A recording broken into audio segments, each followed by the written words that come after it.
Muy buenas tardes a todos y en especial a los que regresan luego del encuentro de la mañana de hoy. Damos una cordial bienvenida a esta sesión de clausura de la 17ª edición del Foro Nacional para la Competitividad.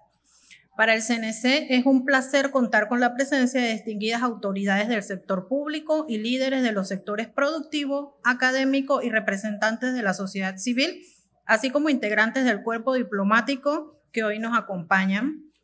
Recordamos que este foro es gracias al valioso apoyo de nuestros socios estratégicos comprometidos con el desarrollo nacional, Gobierno Nacional, Banco Interamericano de Desarrollo BID, el Banco de Desarrollo de América Latina CAF, la Secretaría Nacional de Ciencia, Tecnología e Innovación CENACIT, el Instituto Nacional de Formación Profesional y Capacitación para el Desarrollo Humano INADE, y también a nuestros aliados el ITSE y Samsung. Con este espacio concluimos el arduo esfuerzo de la alianza entre el sector público y los sectores productivos, la academia y la sociedad que ha realizado a lo largo del día y a través de los 12 grupos de trabajo que tuvo como propósito central validar la actualización a la que fue sometida la Estrategia Nacional de Competitividad durante los últimos 2 meses. La Estrategia Nacional de Competitividad, recalibrada para el periodo 2025-2029, será la guía que impulse la transformación y el crecimiento sostenible que todos anhelamos. Damos inicio a esta sesión final conociendo las innovaciones tecnológicas en información de acceso público. Para ello invitamos al escenario a José García, director encargado del Instituto Nacional de Estadística y Censo, para que nos haga una breve repaso de las novedades que desde el INEC tiene Panamá en cifras.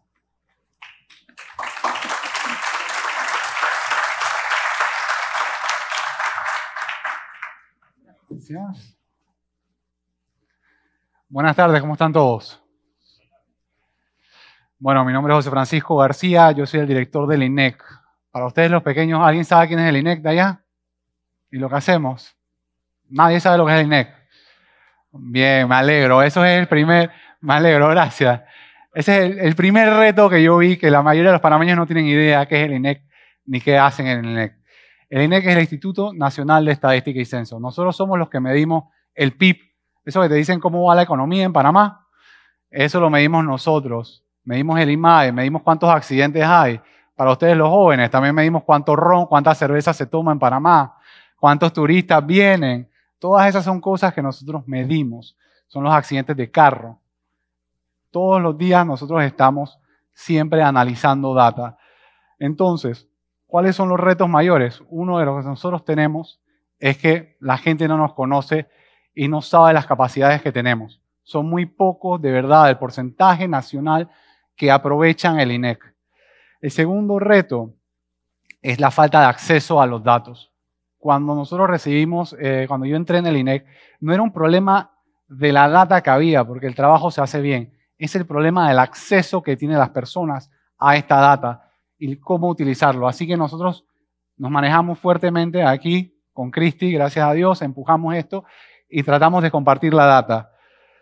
Y el otro reto, más que nada, es que siempre lo menciono, en el gobierno y todo el mundo se mueve como islas. Todo el mundo quiere data, pero nadie la quiere compartir.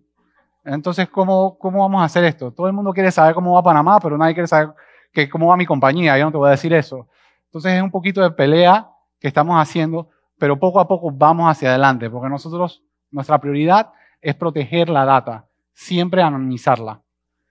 Con esto vamos a seguir. Nosotros creamos Panamá en cifra. Este es el primer paso digital donde tienen acceso a toda la data que nosotros damos. Tenemos más de 1000 indicadores de todos los rangos, vitales, sociodemográficos, económicos. Nosotros somos los que lastimosamente, ya muchos lo han vivido, para los censos una vez cada 10 años te tocamos la puerta y te hacemos 20 minutos de preguntas.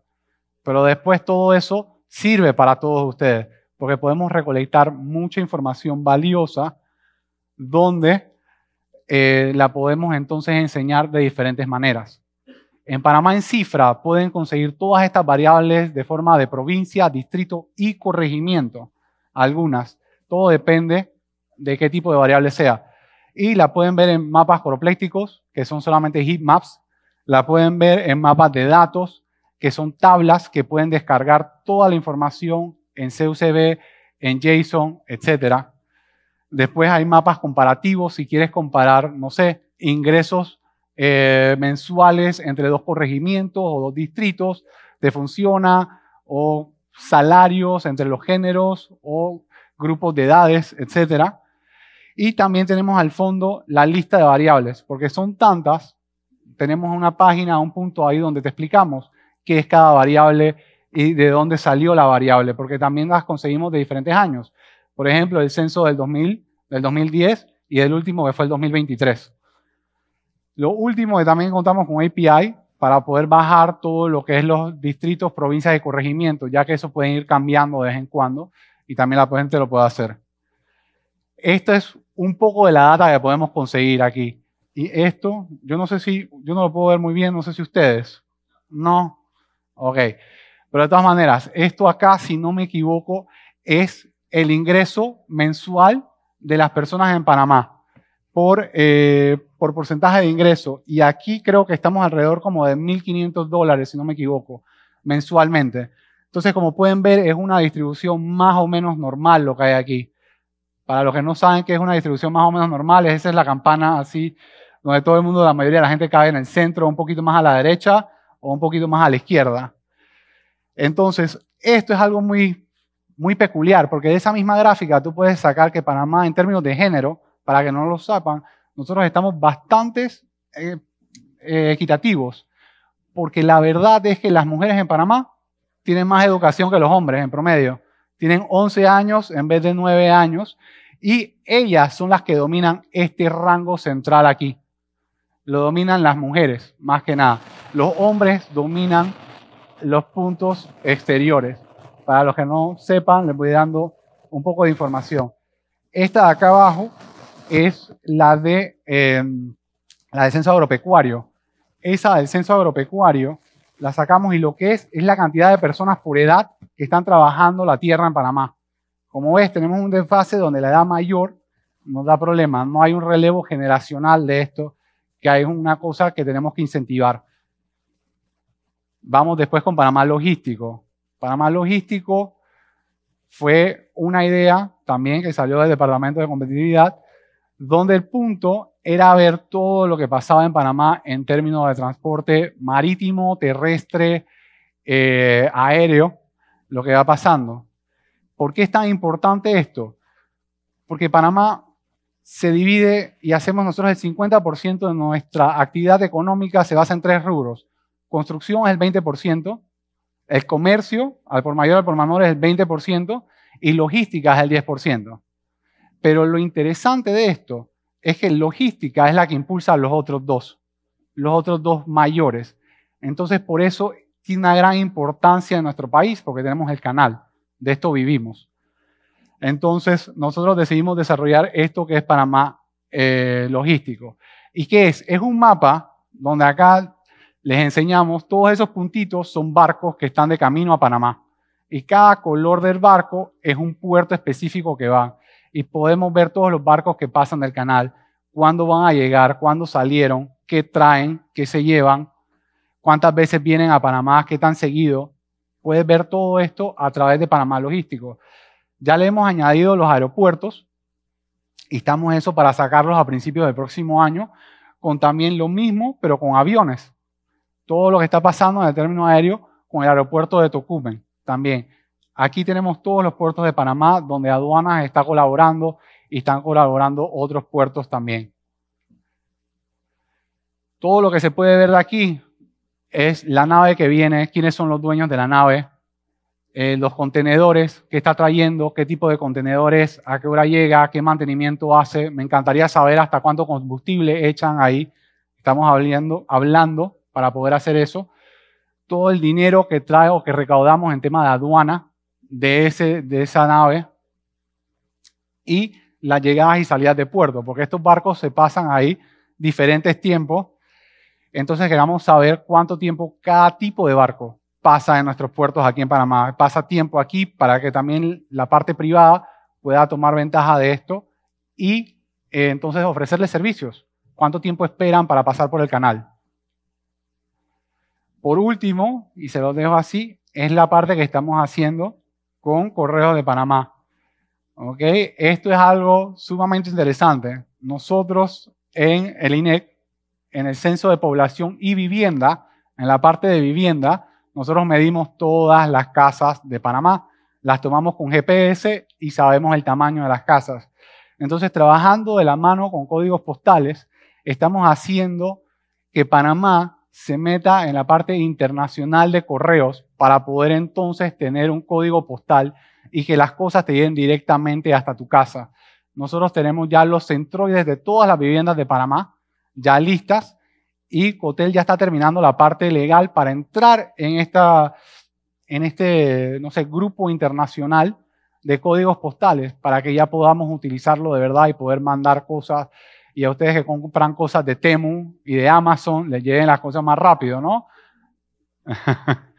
Es que es verdad, ya lo pueden llegar y que te llegue hasta tu puerta directamente.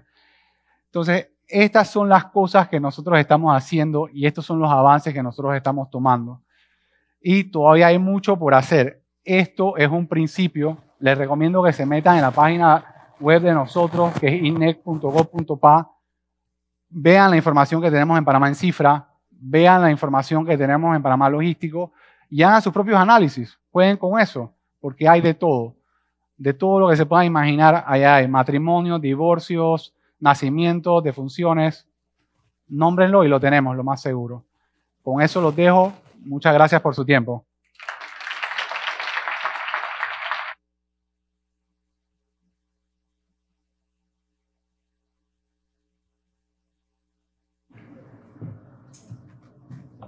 Agradecemos la participación del señor García y que nos haya compartido tan interesantes avances en el manejo de la estadística nacional. Ahora sí, ha llegado el momento de darle paso a nuestra oradora internacional invitada. Ella nos acompaña para abordar una pregunta crucial para el futuro. Panamá, ¿exportador o protagonista? Las transformaciones en los mercados emergentes. Recibamos con un fuerte aplauso a la doctora Lourdes Casanova.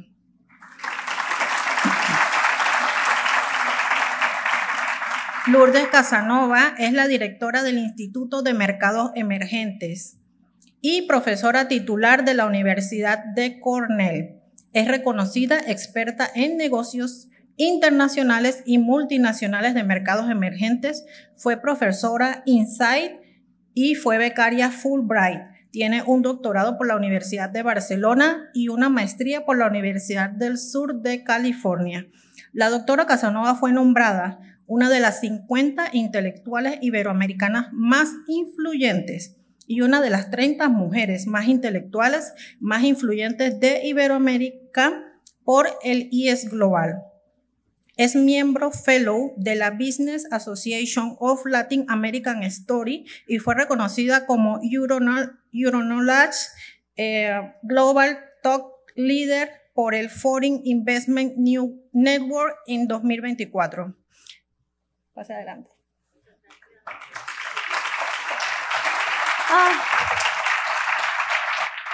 Gracias. Muchísimas gracias. Soy española, como se puede oír en el acento, y un placer estar de nuevo en Panamá. Muchísimas gracias por la invitación. Yo hablo todo el tiempo de mercados emergentes y me gusta celebrar los éxitos y definitivamente Panamá es uno de ellos. A veces se nos olvida que España también es otro éxito, porque cuando yo nací, hace un poco de tiempo, España era un país emergente. Yo recuerdo que había chabolas, shanty towns, que el río de mi ciudad estaba tan contaminado que ni te podías acercar bueno, todos los problemas y todos los retos que tienen un país emergente. Se habla de Corea, pero a veces se olvida de los países del sur de Europa, España, Portugal, Grecia, que definitivamente han mejorado mucho. Y Polonia, que he visto esta mañana a la delegada de la Unión Europea, que es de origen polaco, es polaca, y definitivamente otro gran éxito. O sea que han habido muchos éxitos y hablaré de esto en un momento.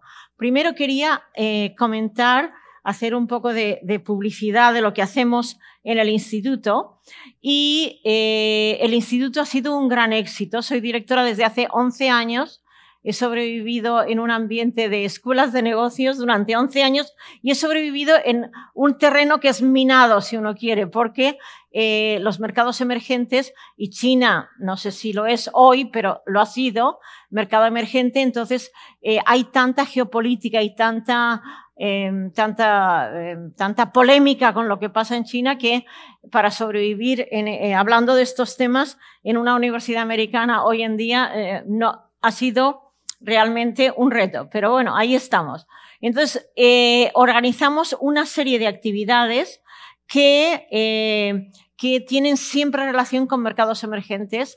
La primera es que tenemos lo que se llaman fellows dentro del programa MBA y nuestras carreras también progresan o fracasan según cómo vaya el tema. Entonces, yo he tenido en mi larga carrera, primero en INSEAD en Francia y Singapur y ahora en Cornell, he tenido momentos altos y bajos que también han coincidido cómo los mercados emergentes se les veía y cómo iban o mejorando o no. Pero he tenido la suerte de que al final de mi carrera, en los últimos 10, yo diría, más años, 25, los mercados emergentes les ha ido muy bien y hablaré de esto en un momento.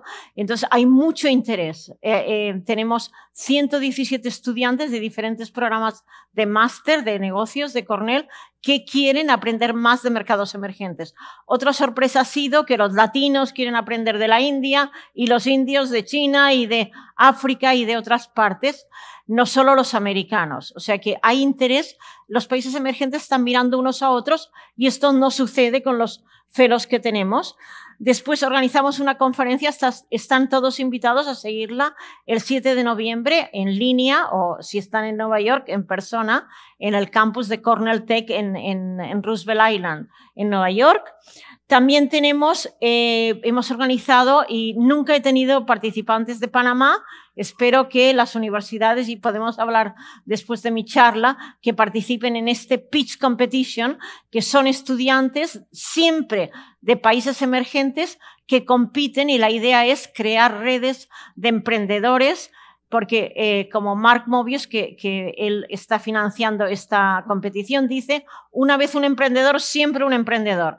Entonces queremos crear redes de emprendedores y también darles acceso. El mayor reto de un emprendedor es tener acceso a financiación, entonces que fondos de Venture Capital de Estados Unidos financien a una empresa en la India. El primer ganador fue de México, del TEC de Monterrey, y el último ganador de Hong Kong, de la Universidad de Ciencias y Tecnología de Hong Kong. Tenemos también un case competition. Cada año los estudiantes desarrollan un caso. Recorremos el mundo. Este año ha sido Sudáfrica y el año pasado fue Vietnam y semiconductores. El año pasado fue vehículos eléctricos, donde vemos empresas de mercados emergentes compitiendo. Evidentemente China es el líder mundial, pero la pregunta era si Vietnam podía tener éxito en esta industria. Y Vietnam lanzó un coche eléctrico en Estados Unidos. No le ha ido muy bien en Estados Unidos, pero le está yendo muy bien en Vietnam y en la zona del sudeste asiático, y aprendió de esa aventura americana. El año anterior fue una empresa, nadie sabe que en Brasil se fabrican semiconductores que utilizan para el ganado, para que las vacas sepan para saber dónde están las vacas, etcétera. Entonces, hace 2 años fue Brasil y semiconductores. Una pregunta que se hace Panamá. ¿Debería Panamá participar en la industria de semiconductores? Evidentemente es un gran reto porque es carísimo y porque a nivel también de talento pues tiene sus retos. Pero eso lo preguntamos. Y este año era una empresa de vacunas de Sudáfrica. De nuevo, el sector farmacéutico, Panamá. Debería ser Panamá, ¿cómo se dice? Self-sufficient en vacunas. O sea que preguntamos siempre cuestiones que son del mundo, pero fijándolas en un país, y en este año Sudáfrica, y tenemos 8. Y bueno, como sabéis, el mundo se mueve a Asia. Todos los finalistas son de universidades asiáticas, menos uno, menos mal, de Cornell. Pero sí, el año pasado ganó Vietnam. Muchas veces tenemos mucha participación, claro, de empresas, de universidades americanas, y muchas veces lo ganan Estados Unidos. Y entonces quería hablar del informe que publicamos, y luego más tarde diré por qué quiero hablar del informe, porque está relacionado con Panamá. Y cada año, de nuevo, definimos un tema y todas las actividades están en relación a ese tema. Un tema que creemos que es importante ese año. Entonces, este año, evidentemente, es nuevos paradigmas, pero eso también nuevas oportunidades, nuevos retos. Yo siempre digo que yo soy profesora, toda mi vida he sido profesora de la universidad, y mi obligación para la gente joven, y hemos tenido una representación excelente esta mañana en el primer panel, mi obligación es ser optimista, porque tenemos que motivar y ser optimistas con la nueva generación. Y estamos en un momento, definitivamente en Estados Unidos, que hay mucha negatividad. Todo se critica de lo que está pasando, pero mira, es lo que hay y tenemos que adaptarnos. Entonces, este año es nuevos paradigmas, nuevas oportunidades. Entonces, y luego también hemos publicado una serie de libros. Bueno, tuve la fortuna de que publiqué el primer libro sobre multinacionales latinoamericanas. Se han publicado muchos otros, pero yo publiqué el primero, que se tituló Global Latinas, pero he publicado también sobre multinacionales chinas, sobre innovación y otros. Entonces, esta es la nueva edición. Tenemos dos partes. Una parte que la elaboramos mi colega Anne Mirou y yo, y es EMI, es Cornell, y la otra parte colaboramos con la OCDE, con IFC, International Financial Corporation, UNCTAD y universidades de todo el mundo. Hemos creado una red informal de universidades que llamamos Emerging Multinational Research Network, que nos reunimos una vez al mes e intercambiamos ideas. Y definitivamente, bueno, la Universidad de los Andes, y ya digo, cada año una universidades de todo el mundo, y el informe se enriquece muchísimo, definitivamente, de las ideas y los intercambios que tenemos. Anteayer fue la reunión del Faculty Council, que nos ayuda a definir los temas y a definir entonces,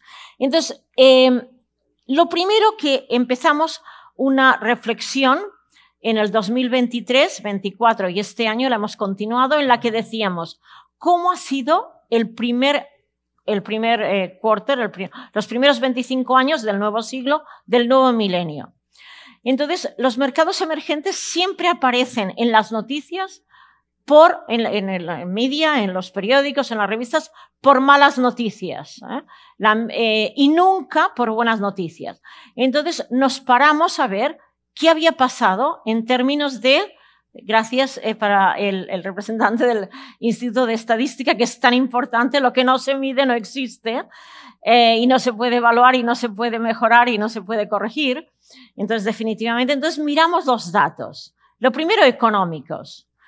Todos los países emergentes, incluido África, incluido Latinoamérica, que en Latinoamérica, como sabéis, hay esa decepción de que en realidad en estos últimos años no se ha crecido tanto, y es verdad, pero en todos el PIB per cápita había crecido. El PIB había crecido. En todos había habido, en variables sociales, había bajado la pobreza, la extrema pobreza, había subido las expectativas de vida, la esperanza de vida, había bajado la mortalidad infantil, la mortalidad de las mujeres cuando dan a luz, había subido el número de años que los niños estaban en la escuela. Un gran éxito. Entonces hay que pensar y decir, oye, y a pesar de COVID, a pesar de que hubo la crisis financiera global del 2008, a pesar del COVID, que fue terrible para los mercados emergentes y definitivamente para Panamá también. Miremos los últimos 25 años, todo positivo. Incluso en África, que de nuevo tampoco ha ido tan bien, pero incluso en África. Entonces, ¿por qué? Y dijimos, porque resulta que China ha crecido muchísimo y ha sido el gran éxito de estos 25 años. Y China, de repente aparece otro actor ahí que hace el pastel más grande, como se suele decir, y más tarde India. India está creciendo también mucho, más tarde, pero también. Después tecnología. Cualquier lugar que vamos de un mercado emergente, cualquiera, el más remoto, todo el mundo tiene un smartphone, no un teléfono de 2G que ya no existen, sino un smartphone que da acceso definitivamente a comunicación, pero también a conocimiento, a pagos móviles, que han sido una gran cosa en países emergentes, y países emergentes, aquí se usa Yapi, creo. Entonces, eso es una gran cosa. Bueno, el gran éxito de Pix en Brasil, P-I-X, ha sido tremendo. Da acceso a pagos por móviles y lo que es muy importante también, lo que se llama conocer a tu cliente, que es lo que permite dar créditos porque sí ha habido microfinanzas, pero los microcréditos son a unos intereses altísimos. En cambio, si tú tienes información sobre tu cliente, puedes dar créditos a intereses más razonables. Entonces, he dicho el crecimiento de China y de India, tecnología, los smartphones. Y también si miramos, he dicho, pagos por móviles y también pagos, aunque ha sido menos, lo que es pagos entre diferentes países, las remesas aún no se han digitalizado como nos gustaría, pero van en ese camino. Y también, hemos visto unicornios que han aparecido en mercados emergentes. Rappi en Colombia y tantos, Mercado Libre, Nubank, el banco que, ya no es un unicornio porque es una empresa pública. Y otra cosa también es inteligencia artificial. También se ha hablado, es un tema, es una palabra que sale constantemente, pero lo que pasó en enero es que China lanzó un DeepSeek, que es open source. Con lo cual, con open source, a partir de eso lo que sucedió es que muchas empresas pequeñas pudieron, basado en esos códigos que están de fuente abierta, a crear sus propios LLMs adaptados a sus necesidades. Y así sucede que, por ejemplo, si miramos a cuántos usan inteligencia artificial, definitivamente no es por lo que generan en cuanto a ventas, pero sí en cuanto a usuarios. India se ha colocado a un nivel mundial, porque tenemos esa open source ahora que permite a personas de todo el mundo en desarrollar su propio. Y bueno, Panamá, definitivamente un gran ejemplo de éxito. Cuando hablo también con ciudadanos chinos, China, como sabéis, creció a un 10% durante tantos años y hay un cierto desánimo que he visto aquí en Panamá también. ¿Cómo puede haber desánimo si ha ido tan bien durante 25 años? Evidentemente, ningún país puede crecer a 10% in eternum. Hay un momento que se para y sobre todo se para cuando se alcanzan PIBs per cápita de 17 a 19 mil dólares, que es los que tiene China y los que tiene Panamá. Entonces, es más difícil, pero Panamá aún ahora, y hablaré de esto después también, está creciendo como un 3-4%, que es líder en Latinoamérica, un 4,5%. Ok. Y luego, otra cosa muy importante también que ha sucedido, se ha dicho, el crecimiento de China y de la India, la tecnología, y tercero, es que los países del sur, lo que se llama el sur global, han empezado a mirarse unos a otros. Lo que he comentado de que mis estudiantes, en muchos casos, son indios que quieren saber sobre Panamá. Una estudiante de origen indio mía intentó entrar su empresa farmacéutica en Panamá, no le fue muy bien, pero siguen intentándolo. Entonces, es curioso cómo unos miran a otros y eso es importante y se crean también varias se han creado los BRICS, que son muy famosos, los BRICS ampliados, que hay 11 países que son de los BRICS, el BRI también, Belt and Road Initiative, pero también Mercosur, que Mercosur también está muerto, está vivo, pero en estos momentos pues Panamá se ha unido también, con lo cual muy positivo. Hay que buscar alianzas que hagan a los países más fuertes, porque como estamos compitiendo con Estados Unidos, con Europa, que sí que están unidos, por lo menos de momento, esperemos que continúe, y necesitan los países emergentes unirse, y Latinoamérica es de las regiones que están más rezagadas en esa unión. Está Mercosur, pero luego de repente Brasil y Argentina no se llevan bien, que eran el core de Mercosur, entonces no va tan bien Mercosur. Las famosas negociaciones con la Unión Europea aún ahora no están ratificadas. Entonces, pero sí se necesita eso, y África, por ejemplo, firmó justo después de la pandemia un acuerdo de libre comercio entre 54 de los 55 países del continente. Eso es muy importante para intercambio de ideas, para la innovación en la tecnología.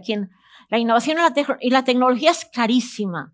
¿Cómo puede Panamá avanzar en semiconductores solo? Pues quizá puede avanzar colaborando con Colombia, con otros países, para repartir entre países vecinos y países que están cerca. Repartir no es fácil. Esto es evidentemente muy fácil decirlo, no fácil llevarlo a cabo, pero buscar colaboraciones que puedan aumentar y empujar el país en áreas que son muy caras.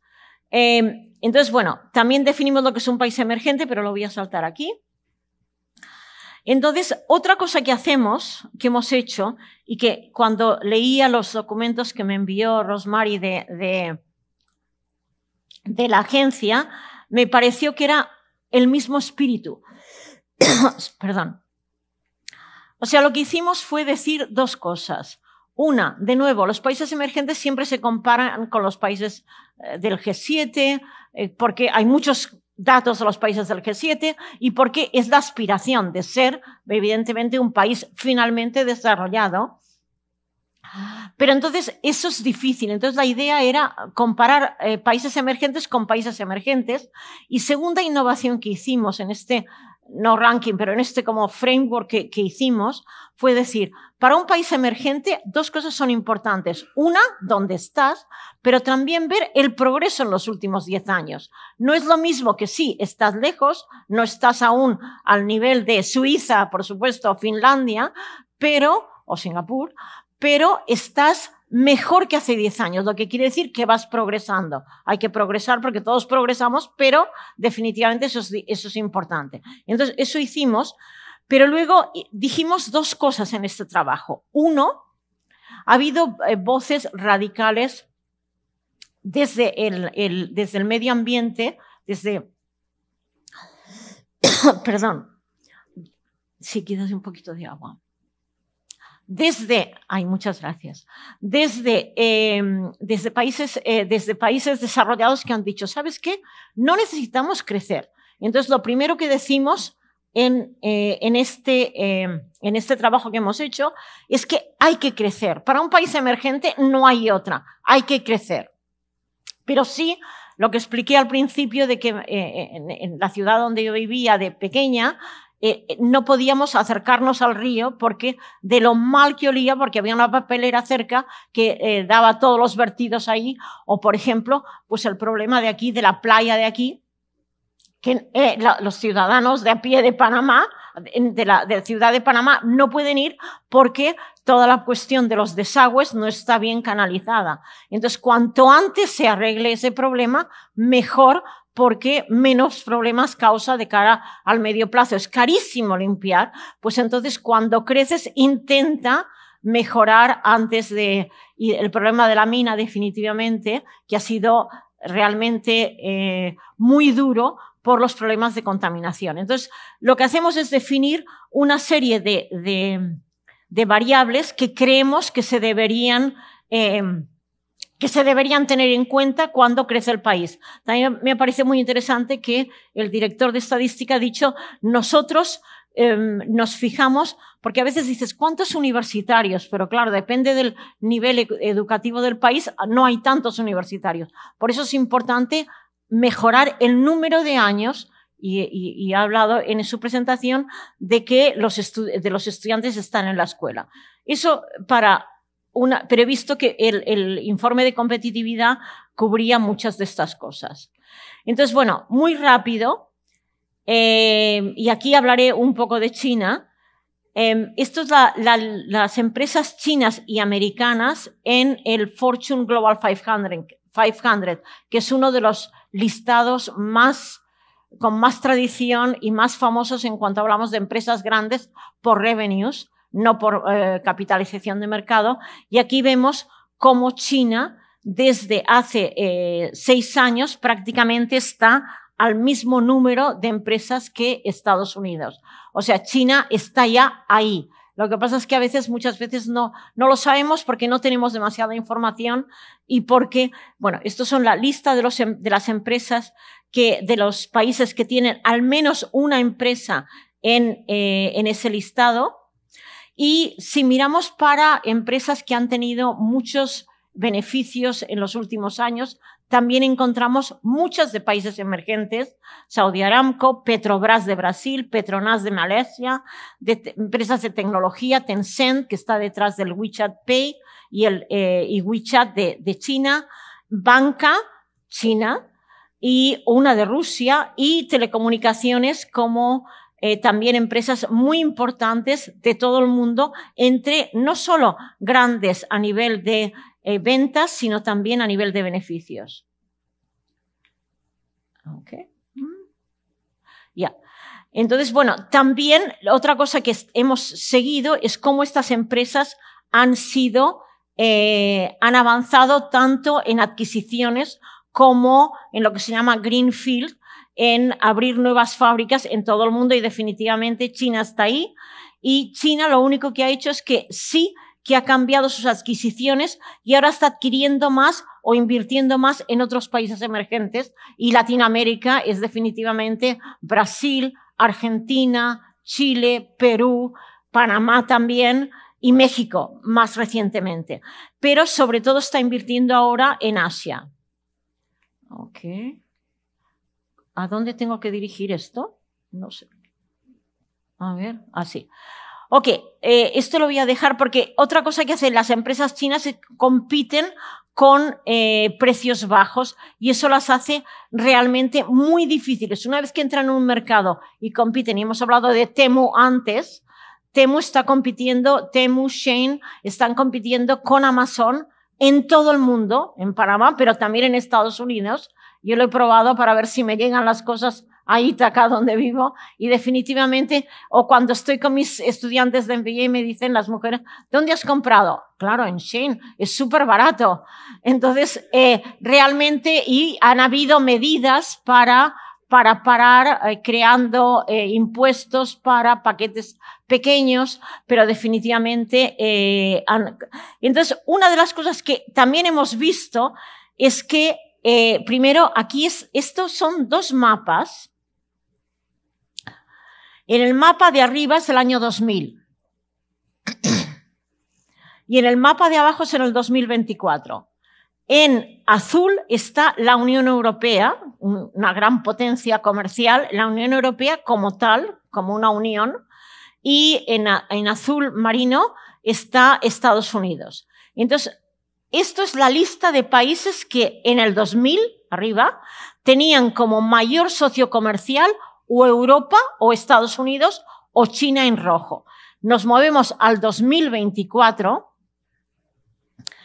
y aquí se puede ver el tremendo poder comercial de China, que es para muchos países de Sudamérica.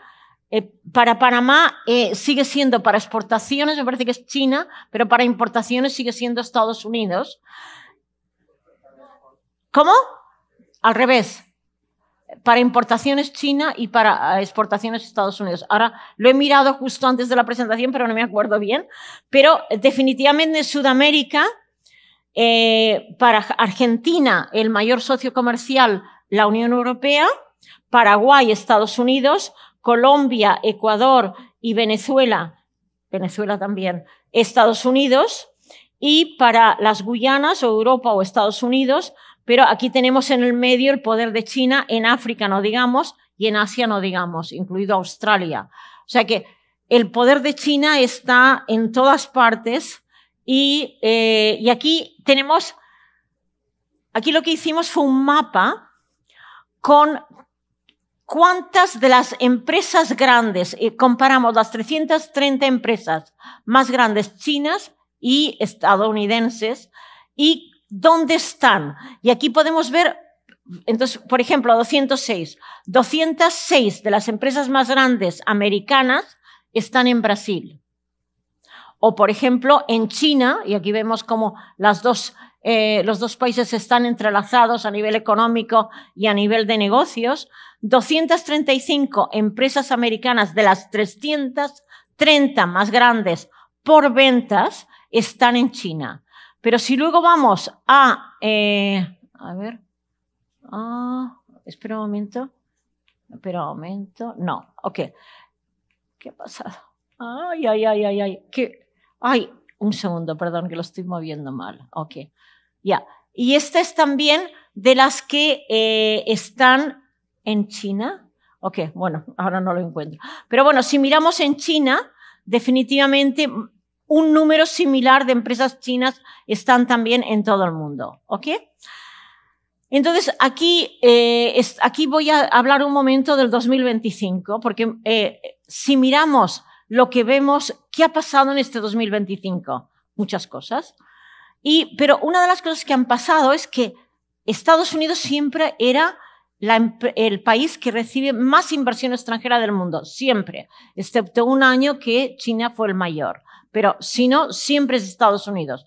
Pero lo que ha pasado este año, y eso tiene mucha importancia para otros mercados emergentes, es que Estados Unidos ha forzado la inversión de empresas chinas, coreanas, taiwanesas, que inviertan en Estados Unidos. Entonces, lo que hemos visto en los 9 primeros meses de este año es que Estados Unidos es ya una gran potencia de atracción de inversión extranjera, mucho más que antes. O sea y eso tiene, como he dicho, repercusiones porque, claro, si inviertes en Estados Unidos, no inviertes en Brasil o en Panamá o en otros lugares. Luego, otra cuestión es que... un segundo, perdón. Otra cosa que hemos visto también es que todo es geopolítica. O sea, yo digo, yo he sobrevivido como directora durante 11 años es porque yo nunca doy opiniones políticas en público. Nunca. O sea, que nadie me pregunte lo que pienso sobre un presidente u otro. Solo doy datos de economía y de negocios. Pero esto se ha convertido imposible porque todo es geopolítica. Al principio las tarifas se impusieron a países con los cuales Estados Unidos tenía un mayor superávit, déficit comercial, pero con Brasil ya fue una cuestión geopolítica y con otros países también. Entonces, todo es geopolítica. Eso es lo primero, y tienen ese papel tan prominente en la economía y en los negocios. Segundo, es que las políticas industriales, estaba hablando con Ross antes de la presentación sobre cómo en parte el informe de competitividad habla también de políticas que son necesarias. Y luego también China, que se ha enfocado mucho en otros mercados emergentes y en Asia. Okay. Entonces, quería hablar un momento del tema de hoy, que es los informes del Comité de la Comisión de Competitividad de Panamá. Lo primero, decir que es un gran éxito y aplaudir esta iniciativa, y me alegro también que se dé tanta importancia a las estadísticas, porque lo que he comentado antes, lo que no se mide, no se puede evaluar, no se puede mejorar, no se puede celebrar. Necesitamos celebrar éxitos para motivarnos para el siguiente esfuerzo que hay que hacer. Eso es lo primero, yo creo que ha sido un gran éxito y enhorabuena al equipo que lo lleva, porque además no solo eso, sino que hacen benchmarking con todos los rankings posibles e imposibles, con otros países, con Latinoamérica, pero también con otros países emergentes y con países desarrollados. Yo creo que eso es muy importante también para dar una guía.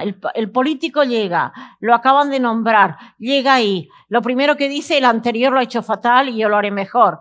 No, resulta que todos los políticos hacen cosas que no están bien, pero otras que están bien. Y las políticas de innovación necesitan tiempo, y las políticas de mejora de la situación del territorio, de mejora de la pobreza, necesitan tiempo. No puedes en un año mejorar. Entonces tienes que, y entonces estos informes ayudan al gobierno a decir, oye, hemos ido por aquí, esto ha ido bien y esto no ha ido tan bien. También me sorprendió cómo se compara. Tal institución ha logrado un 70% de los objetivos y tal otra un 40%. Realmente comparar entre las diferentes instituciones lo que han logrado. Y eso me ha parecido muy interesante. A ver. Entonces, yo creo que es muy importante establecer este tipo de informes que he dicho que son muy detallados y que son importantes también para dar una guía con respecto y luego esa colaboración público-privada, súper importante. Resulta que ningún país, yo siempre digo, ahora critican a los pactos de la Moncloa en España, pero yo recuerdo ese momento el país se caía y solo se logró avanzar porque hubo un pacto público-privado, sindicatos, ONGs, universidades, todo el mundo trabajó por una causa común que fuera mejora. Yo sé que ahora la gente joven los critica, pero yo creo que en su momento fueron una manera de salir. Y en los países emergentes, donde la colaboración es muy difícil, definitivamente esa es la única manera de salir también, y yo creo que estos informes ayudan a eso. Okay. A ver. Entonces, yo todo el informe lo he distribuido en dos. En una parte, bueno, el informe lo distribuí en dos, en componentes estructurales y componentes de economía y negocios, y lo que me ha parecido muy interesante es que los informes de competitividad, inicialmente yo colaboré durante bastantes años en los informes de competitividad del World Economic Forum, y no había variables sociales, no había variables de reducción de pobreza ni de desigualdad. Entonces, lo que me parece muy interesante es que, y evidentemente todos los países emergentes tienen esos retos, y el informe incorpora y dice como uno de los grandes retos lograr disminuir la desigualdad, porque evidentemente aterrizas en Panamá, en la ciudad de Panamá, y dices, uy, esto es Nueva York. Entonces, esto hay que conseguir que no solo la ciudad de Panamá y alrededor de Panamá mejore, sino que todo el país mejore también.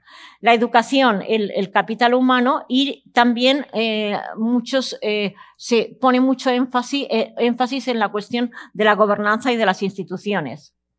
Y también me pareció muy interesante lo que he dicho varias veces durante la presentación, de que es muy importante celebrar los éxitos. Porque si no se celebran los éxitos, no hay, porque claro, si continúas comparando, nunca llegas. Se tarda mucho en llegar, mucho. Entonces, si no celebras los éxitos, aunque sean menores, yo creo que cuesta avanzar y motivar para que sigamos trabajando más para lograr estar ahí. Y entonces me ha parecido también eso muy interesante de resaltarlo, lo que dicen del éxito. ¿Okay? Wow. ¿Dónde tengo que...? Ah, ya. Para atrás. Ah, no. Un segundo. Ok, ya.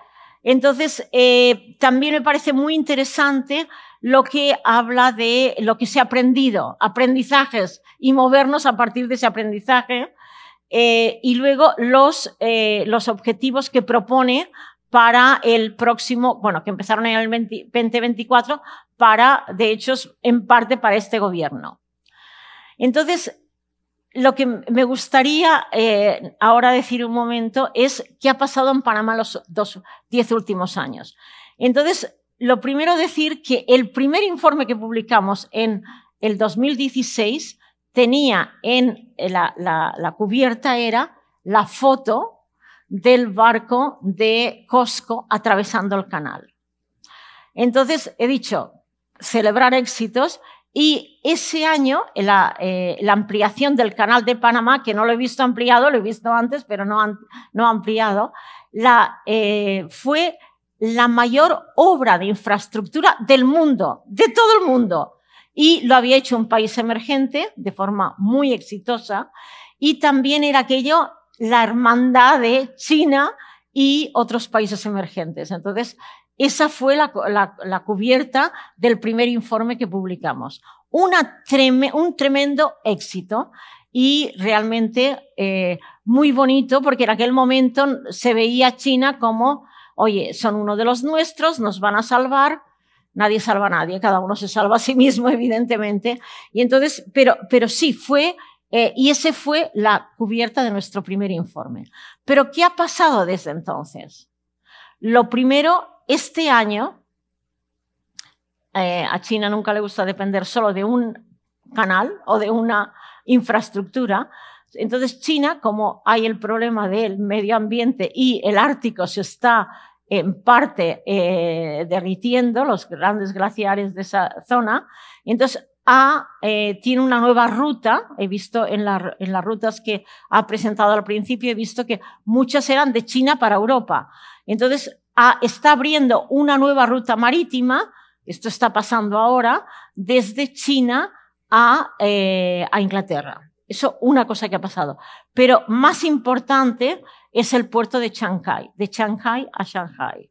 Entonces, como sabéis, China importa mucho de soja, y más ahora que hay las tarifas, y han dejado de importar soja de Estados Unidos, la soja que importan sobre todo de Brasil y de Argentina. Entonces, la idea es llevar todo esto en camiones, en varios, ¿cómo se llaman? Varios, ¿cómo? Sí, exacto, del este al oeste hasta Shanghái y de allí a Shanghái. O sea que han pasado estas dos cosas. El tráfico marítimo ha aumentado tantísimo que no debería que el tráfico en el canal de Panamá continúe aumentando. Las ventas creo que han subido en el 2024 también, ¿verdad? Sí. O sea que esto no tiene por qué ser un problema para el canal de Panamá, porque hay tanto que, bueno, pues más y más fácil. Pero definitivamente son cosas que están pasando y que son importantes. Y entonces voy a terminar diciendo que se necesita paciencia, resiliencia, que se usa mucho, y también atreverse. Entonces voy a comentar de qué hay que atreverse. Entonces aquí me atrevo yo también, porque este es un tema que evidentemente es enormemente complejo. Y no lo digo yo, son discusiones que están pasando constantemente, el turismo. Resulta que los MBAs de Estados Unidos hacen un viaje muchos en el break de la primavera. Y resulta que Colombia, de todos los lugares, se ha convertido en el destino favorito. Yo también he ido con mis MBAs a Bogotá y Cartagena. Entonces, aprovechando que Copa deja que aterrices en Panamá y quedarte 2 o 3 días, ¿qué tal si dices, bueno, pues ese paquete empieza en Panamá y termina en Cartagena? Por ejemplo, estoy diciendo, ¿por qué? Porque Colombia se dio cuenta muy pronto que los MBA son gente que van a ser, en muchos casos, influyentes, y es una manera de hacer marketing del país enormemente. O sea, los MBAs llegan a Cartagena y dicen, uy, ¿qué es esto? Es una maravilla, visitamos el castillo de San Felipe, luego tenemos una ruta gastronómica y luego por la noche, evidentemente, mucha fiesta. Entonces, ¿por qué no fomentar aprovechar de Copa, de esta oferta? Y una idea. Y luego, definitivamente eso requiere también que la mano de obra sea cualificada para esto en general. Infraestructura, yo creo que hay 3 ideas excelentes. Lo del tren, definitivamente, la conexión que tanto se ha hablado y tantos años se ha hablado, y que empiece a funcionar y funcione mejor, de la red eléctrica, porque todos vamos a necesitar mucha más electricidad con la inteligencia artificial. Y luego aprovechar también los cables submarinos que pasan por el canal de Panamá y que hacen que Panamá tenga muy buen acceso a Internet. En cualquier parte que voy me dan el wifi y definitivamente funciona muy bien.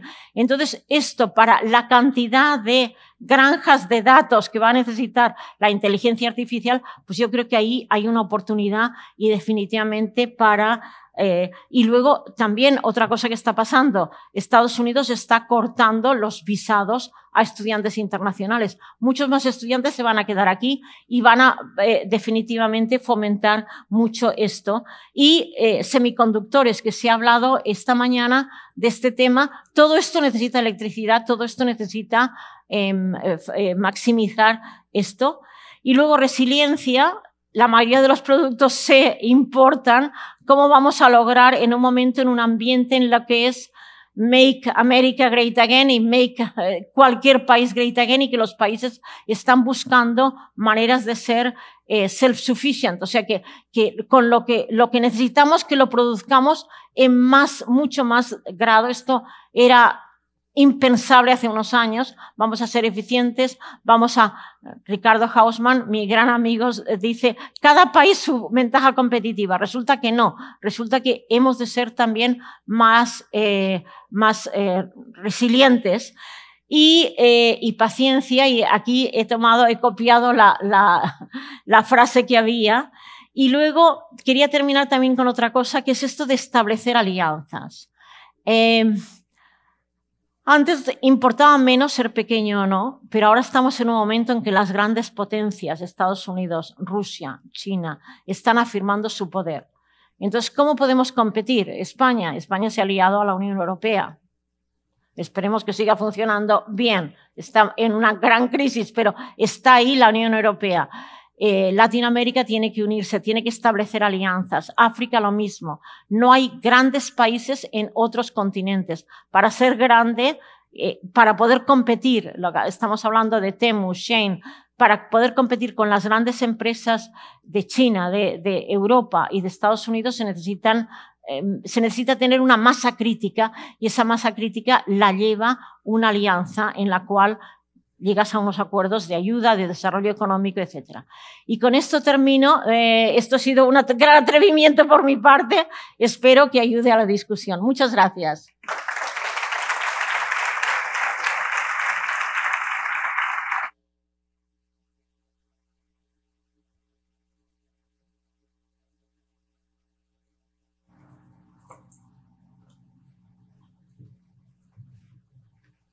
Gracias, doctora Casanova, por el análisis, las reflexiones y el reto que nos dejan.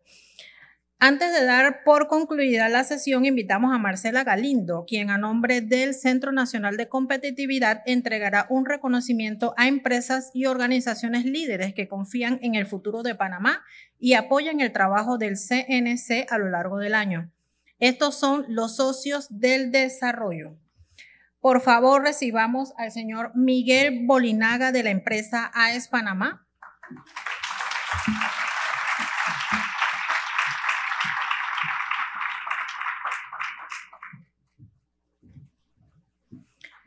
Por consiguiente, Yarimey Estenos de ASA.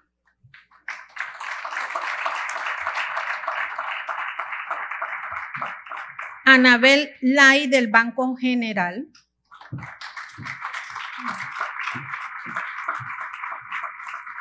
Gustavo Taf de la Cámara de Comercio, Industrias y Agricultura de Panamá.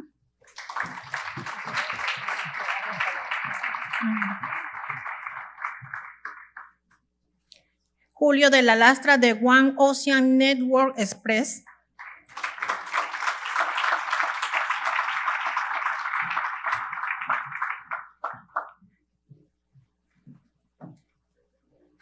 Rosmer Jurado del Sindicato de Industriales de Panamá.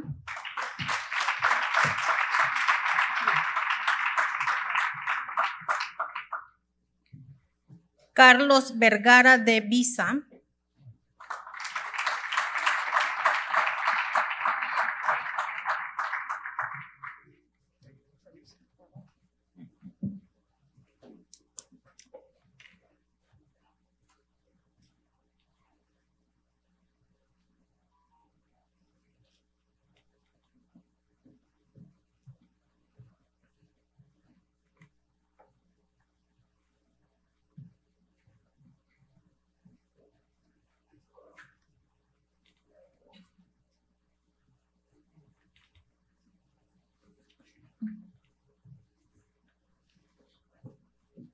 Felicidades a todos. Ahora invitamos a Cristel Hessler, presidenta del comité organizador, porque el CNC también quiere agradecer a los socios estratégicos que hicieron posible el 17º Foro Nacional para la Competitividad. Por el Banco Interamericano de Desarrollo, la señora Gloria Lugo.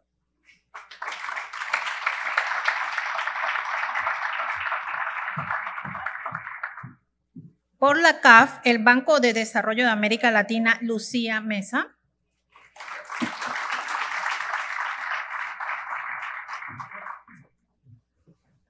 Por la CENACIT, el señor Eduardo Ortega Barría.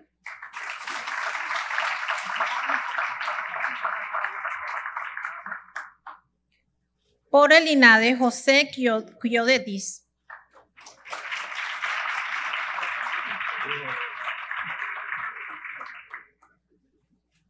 Y por el Gobierno Nacional, el excelentísimo ministro de la Presidencia, Juan Carlos Orillac.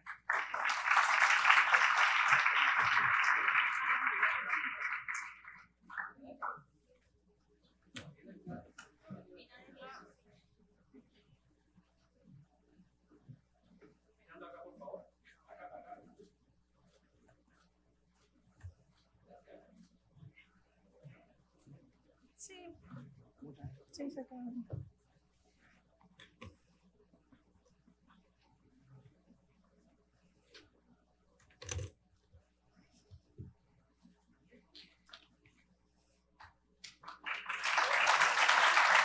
Muchas gracias a todos.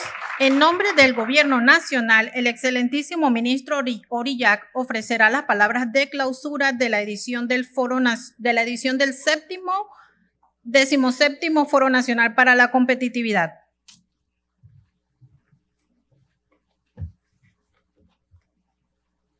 Buenas tardes. Honorable señora Marcela Galindo, presidenta del Centro Nacional de Competitividad. Honorable señora Cristel Hessler, presidenta del comité organizador del Foro para la Competitividad. Miembros del cuerpo diplomático acreditado en la República de Panamá. Distinguidos líderes, representantes y moderadores que nos acompañan. Autoridades nacionales, invitados especiales, medios de comunicación, señores y señoras. Me honra dirigirme a ustedes en nombre del presidente de la República, José Raúl Mulino Quintero, para cerrar este Foro Nacional de Competitividad. Hoy no solo concluimos una jornada de trabajo, hoy reafirmamos una convicción profunda. Panamá tiene lo necesario para ser el país más competitivo de la región. Competitividad no es una palabra técnica, es una forma de vernos a nosotros mismos, de entender quiénes somos como país y hacia dónde queremos llegar. Ser competitivo significa tener instituciones confiables, infraestructuras modernas, talento humano preparado y una economía capaz de adaptarse y liderar en tiempos de cambio. Hoy tuvimos el privilegio de escuchar distintas visiones sobre la competitividad. La doctora Lourdes Casanova, desde la academia, nos recordó que debemos ser protagonistas de nuestro éxito. El señor Pedro Hayborn, de Copa Airlines, destacó cómo la empresa privada impulsa la productividad y la capacitación del talento. La viceministra Eida Saiz explicó los esfuerzos del gobierno por crear condiciones que atraigan inversión en medio de un entorno global desafiante. El señor Pablo Wechers, CEO de Nestlé Centroamérica, compartió la confianza que inspira a Panamá para invertir y crecer. Y Luz Carvajal, estudiante del ICSE, nos recordó que la competitividad también se nutre del entusiasmo y de la creatividad de nuestros jóvenes. Todas estas voces reflejan algo esencial. Panamá tiene las condiciones, el talento y la determinación para convertir su potencial en prosperidad compartida. Pero ser competitivo no es solo una meta económica, es la garantía de prosperidad, estabilidad y un futuro de oportunidades para cada panameño. Panamá posee una mano ganadora que nos ha distinguido históricamente. Nuestro mayor nuestra mayor fortaleza es nuestra posición geográfica, el don de la naturaleza que hemos sabido convertir en potencia logística. El Canal de Panamá, que ya supera un siglo de unir océanos, es el ancla de nuestra economía. No somos solo un punto de paso, sino un verdadero hub mundial, centro de conexión de las Américas y del mundo, respaldado por la Zona Libre de Colón, una plataforma bancaria robusta y una infraestructura de telecomunicaciones de primer nivel. Nuestra conectividad marítima, aérea y digital nos convierte en una puerta de entrada indispensable para el comercio global. Sin embargo, en el siglo XXI, el músculo geográfico ya no basta. El verdadero motor de la competitividad moderna no está en el cemento de nuestros puertos, sino en el cerebro de nuestra gente. Si queremos que Panamá no solo siga siendo relevante, sino que lidere la próxima ola de desarrollo, debemos pasar del capital geográfico al capital humano. Aquí la educación se vuelve nuestro pilar estratégico más importante. No es un gasto, sino la inversión más rentable que una nación puede hacer. Necesitamos una educación que prepare a nuestros jóvenes no para los trabajos del pasado, sino para la economía digital y la inteligencia artificial del mañana. Una educación que fomente el pensamiento crítico, la innovación, el bilingüismo y las habilidades para liderar a nivel global. Si nuestros hijos y nietos no están preparados para manejar la tecnología, diseñar la logística del futuro o innovar en servicios especializados, la ventaja del canal se desvanecerá. El camino para elevar nuestra competitividad es claro. Primero, proteger y maximizar nuestras fortalezas logísticas. Y segundo, transformar radicalmente nuestro sistema educativo. Este es un llamado a la acción, al Estado, a la empresa privada y a cada ciudadano para que hagamos de la educación nuestra prioridad nacional número 1. Panamá tiene la posición, la historia y el espíritu para compartir en el escenario mundial. Usemos nuestra geografía para atraer al mundo y la educación para conquistarlo. Porque el futuro de nuestra competitividad no está descrito en un mapa, sino en la mente y el corazón de las próximas generaciones. Hace algunos años, Panamá llegó a ser la segunda nación más competitiva de América Latina. Esa posición no fue casual, fue fruto del trabajo en conjunto de su gente. Hoy nos proponemos algo más grande, ser el país más competitivo de la región. Ese camino exige decisiones valientes, cooperación público-privada y una gestión moderna del Estado. Por eso, este foro no es un evento más, es una muestra de una nueva forma de gobernar, una donde las metas no se quedan en el papel, sino que se convierten en compromisos medibles, transparentes y compartidos. Destaco el esfuerzo de varias instituciones que encarnan ese espíritu. El INEC, por modernizar nuestros sistemas estadísticos. Correos de Panamá, por abrir nuevas rutas del comercio electrónico. A la AIG, por liderar la transformación digital del Estado. La CENACYT, por convertir la innovación científica en motor de desarrollo con la creación de centros regionales de vacunas y biofármacos, el primero de su tipo en Centroamérica y el Caribe. El Ministerio de Educación, por tender puentes tecnológicos junto a Amazon, Google, Canvas y Georgia Tech, cerrando brechas y acercando el futuro de nuestras escuelas. Y el esfuerzo de muchas instituciones como Aduanas, Ministerio de Ambiente, ANATI, Ministerio de Salud, de Turismo, ALITSE, Ministerio de Comercio, Ministerio de Trabajo y el Ministerio de Obras Públicas. Y muchas más que aportan a la implementación de la Estrategia Nacional de Competitividad.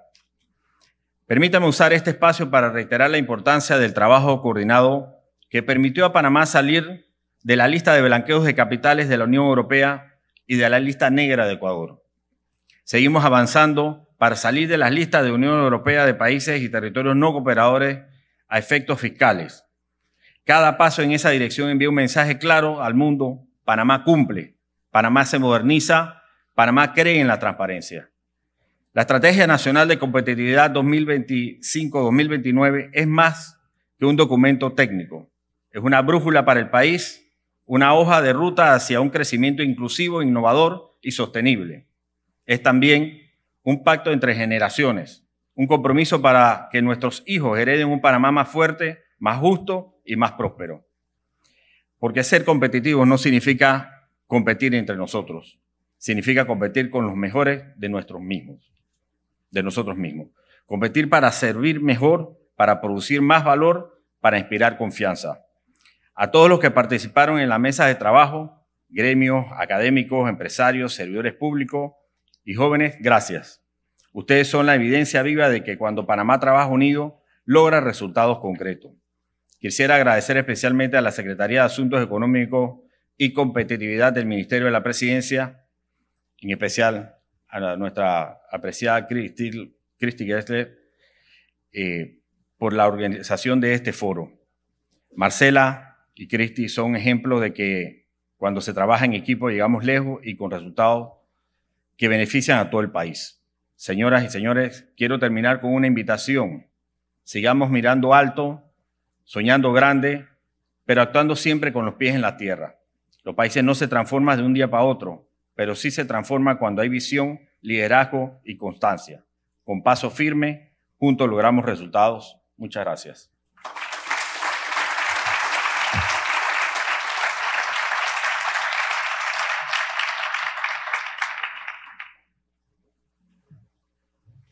Agradecemos las palabras del excelentísimo ministro de la Presidencia, Juan Carlos Orillac. Y ahora el Centro Nacional de Competitividad y el comité organizador agradecen a cada uno de ustedes por su participación activa, su compromiso y dedicación al desarrollo de nuestro país desde cada uno de sus espacios. Para finalizar este día relajados, les invitamos al cóctel que nos espera en el foyer. Les deseamos una excelente noche, muchas gracias y hasta una próxima ocasión.